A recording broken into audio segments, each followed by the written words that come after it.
Hello everyone, it's Mrs. Brown. I thought I'd read you one of my favourite books today. It's called The Princess and the Wizard. Okay, are you ready? It was Princess Eliza's birthday. She was just blowing out the 7 candles on her cake when a wicked wizard flew down the chimney and into the room. "Why didn't you invite me to your party?" he thundered. "Because wicked wizards like turning people to stone," replied Princess Eliza. "So they do," said the wizard, and with a flick of his bony fingers, he turned the king, the queen, and all the party guests into stone. Then he laughed a horrible laugh and said to Princess Eliza, "They like capturing princesses too." He doesn't sound very good, does he? Just then there was a whirring of wings, and in through the window flew the princess's fairy godmother. She was late for the party. When she saw what had happened, she waved her wand and said, "The princess may try 7 times to escape by changing her colour and changing her shape." The wizard just laughed his horrible laugh and said, "Changing her colour and changing her shape will never help Princess Eliza escape." Then he snapped his bony fingers again and turned the fairy godmother to stone. Dear.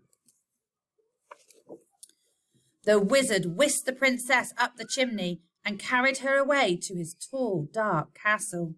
He locked her into the cellar where she cried herself to sleep. The next day was Monday. The wizard unlocked the cellar door. He was holding the big red book which contained all his magic. "This is your first chance to escape," he said. "I shall count to 100 and then I shall come and find you." He opened his book, closed his eyes and began to count.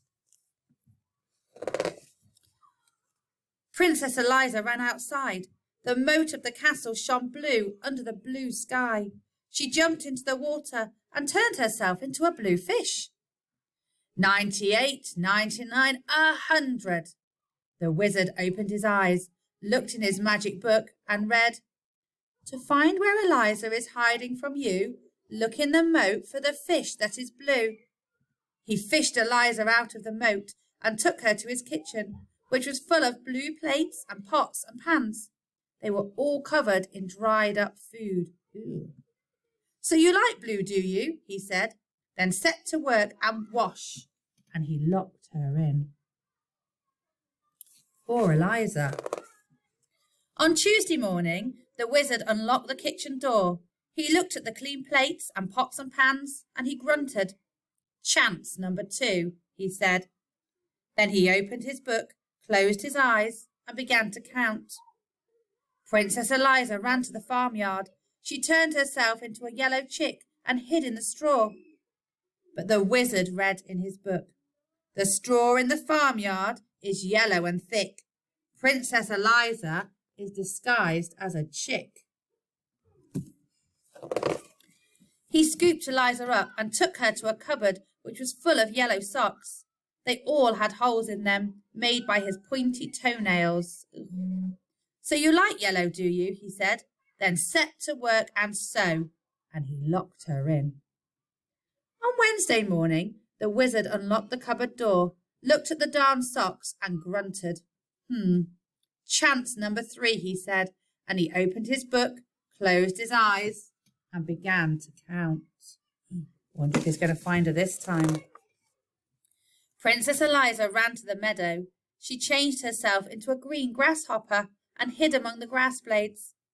But the wizard read in his book, "The grasshopper princess is easily seen, chirping away in the meadow so green." He caught Eliza in a net and took her to his green bathroom. The bath, the basin, the walls and floor were covered in the wizard's slimy toothpaste. "So you like green, do you?" he said. "Then set to work and wipe." And he locked her in. Dear. 3 more days went by. Each day the princess tried to escape. On Thursday, she turned herself into an orange fox and hid in a pile of orange leaves. On Friday, she turned herself into a purple butterfly and fluttered among some purple flowers. On Saturday, she turned herself into a black cat and lurked in a black tunnel. But each time the wizard found her and gave her yet more work to do. Oh dear, poor Eliza. On Sunday morning, the wizard came onto the roof where Eliza had been scrubbing the sooty chimney pots. Instead of grunting, he laughed his horrible laugh. "This is your last chance," he said.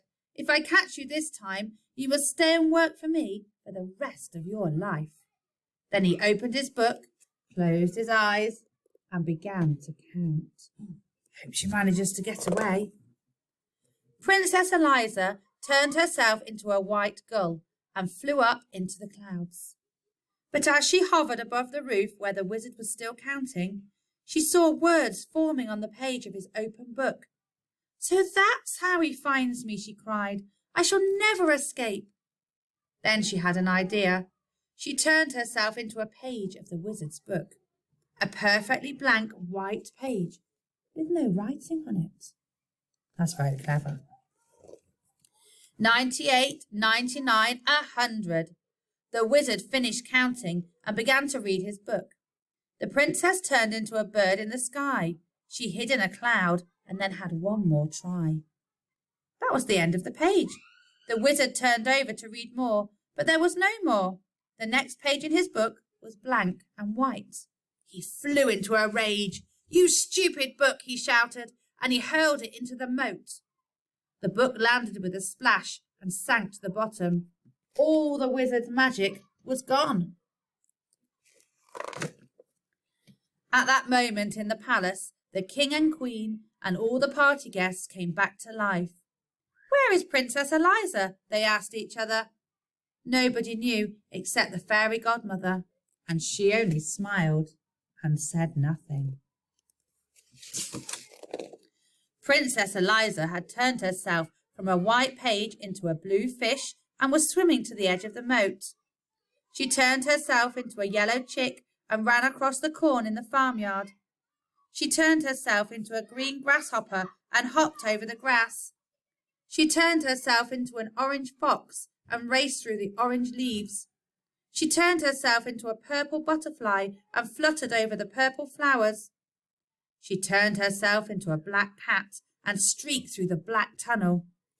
Then she turned herself into a white bird and flew all the way back to the palace and in through the window. She perched on a chair at the tea table and changed herself back into a princess. The king and queen and all the party guests hugged her. Then Princess Eliza cut her birthday cake and everyone had a slice. Hope you enjoyed that book. Bye.